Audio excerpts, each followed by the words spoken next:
అందరు నామినేషన్ కదా, నేనేయకపోతే ఎట్లా?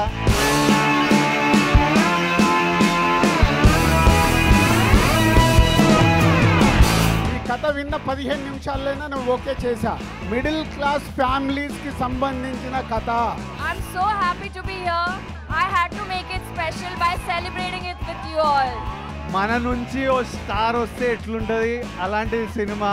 మన ఇంటి నుంచి ఒక తిక్కన కొడుకు అయినా ఒక ఫ్యామిలీ అంటే ప్రేమ, ఒక ఫుల్ ఎంటర్టైనింగ్ ఫిల్మ్.